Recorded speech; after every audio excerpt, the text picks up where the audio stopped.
नमस्कार दोस्तों, UP triple SC से मुख्य सेविका भर्ती में डीवी की प्रक्रिया चल रही है और डीवी के दौरान ही ये पता चला कि कुछ बदलाव जो है उसमें हुए हैं। डॉक्यूमेंट वेरिफिकेशन में कौन से प्रमाण पत्र किस तरीके से लगने वाले हैं और किस तरीके से आपका जो प्रपत्र है वो भरा जा रहा है, इन सभी विषयों को लेकर यहाँ पर बात करेंगे और उम्मीद करते हैं कि आपके मन में जो भी सवाल होंगे इस वीडियो को सुनने के बाद उसका समाधान हो जाएगा।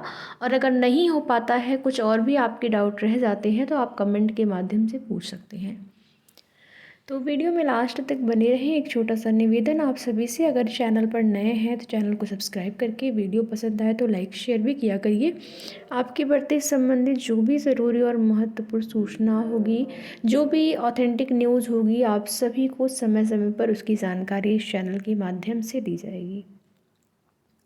और इसी क्रम में जैसा कि डीवी आपकी स्टार्ट है और 2 दिन डीवी के दौरान, इन 2 दिन पहले और दूसरे दिन में जो बहनें गई डीवी के लिए, उसमें उनको थोड़ी सी समस्याएं हुई।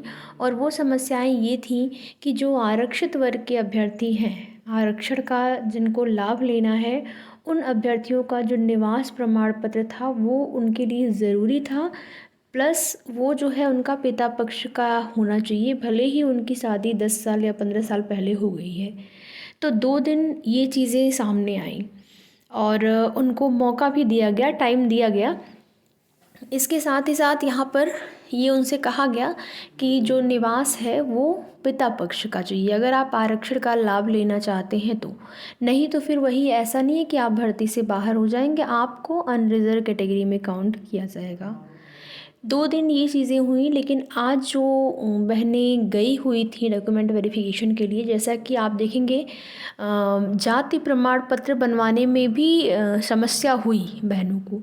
जिनका जो है शादी हो चुका था, तो शादी के बाद उनका जो जाति प्रमाण पत्र था वो पिता पक्ष का उनको चाहिए था, तो उसको बनवाने में भी उनको प्रॉब्लम हुई, आसानी से नहीं बन पा रहा था।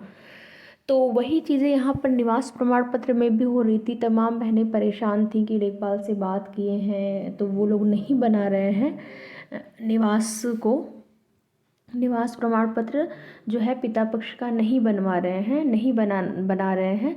तो इस तरीके की चीज़ों को लेकर बहनें बहुत ज़्यादा परेशान थीं। आज इसका निस्तारण हो गया है और आयोग में जो है बताया गया उनको कि निवास आपका जो है वो चल जाएगा, अगर पति पक्ष का है तब भी चल जाएगा।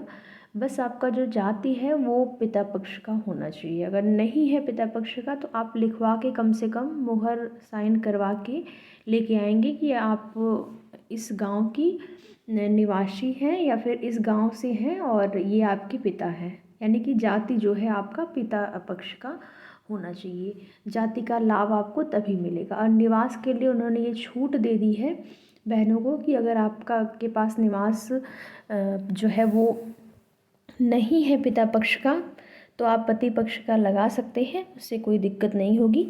लेकिन 2 दिन जो जानकारी मिली कि उनसे अगर नहीं था उनके पास निवास उनके पिता पक्ष का, तो उनसे प्रोविज़नल भरवाया गया है।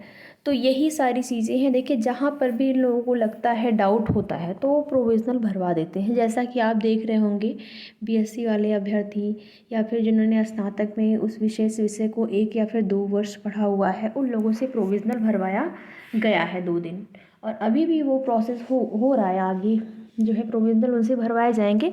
लेकिन निवास को लेकर प्रोविज़नल आज की डेट में नहीं भरवाया गया और छूट दे दी गई है बहनों को। तो कम से कम एक सिर दर्द जो है वो ख़त्म हुआ। नहीं तो सबको ये टेंशन थी कि अचानक से या फिर जल्दीबाजी में तुरंत कैसे बनेगा, नहीं बन रहा है, समस्याएं हो रही थी। तो इन समस्या का निस्तारण हो गया है। बाकी यहाँ पर जो प्रपत्र आप लोग भर रहे हैं उसमें आपको ये आपसे पूछा जा रहा है, जैसे 9th में आपका एडमिशन हुआ, तो एडमिशन यानी कि स्कूल प्रारंभ का, प्रवेश का टाइम और स्कूल छोड़ने का समय। तो आपको मैंने पहले ही बताया था, कल की वीडियो में मैंने बता दिया था कि वो आपको कोई भी आप डेट डाल सकते हैं। जैसे स्कूल जब स्टार्ट होते हैं, जुलाई में स्टार्ट होते हैं, अभी तो आप देखेंगे जून में ही लास्ट तक स्कूल जो है स्टार्ट हो जा रहे हैं। कभी कुछ ऐसे विद्यालय हैं तो जो कि 20-21 से ही प्रारंभ हो जा रहे हैं, कुछ ऐसे हैं 25-26 से, या फिर, लेकिन इस पहले क्या होता था, आज से अगर 4 साल 5 साल 7 साल पहले की बात करें तो आपका ज़्यादातर जो विद्यालय थे वो 1 जुलाई को ही खुलते थे। तो आप जुलाई में ही कोई डेट डालेंगे जो जिसमें कि कोई भी ऐसा वहाँ पर फेस्टिवल वगैरह ना हो, यानी कि छुट्टी कोई ना हो, तो आप उस डेट को डाल सकते हैं। संडे की भी छुट्टी ना हो तो वो डेट आप डाल दीजिएगा, और सन आप डाल देंगे किस सन में आपने 9th किया हुआ है। उसी तरीके से विद्यालय छोड़ने का टाइम जो है, डेट, वो आप डाल सकते हैं।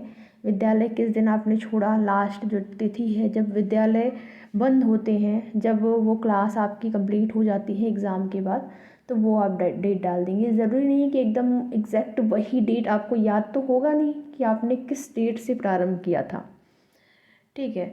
तो ये आप डाल देंगे, उसमें बहुत ज़्यादा कुछ परेशानी की बात नहीं है, वो आपका हो जाएगा। मेन ये आपका जो है जाति, निवास, 10th 12th का रिज़ल्ट, मार्कशीट, और ग्रेजुएशन का आपका रिज़ल्ट और सर्टिफिकेट, उसकी जो है डिग्री, मेन आपका ये मायने रखता है, जो कि आपके पास होना चाहिए।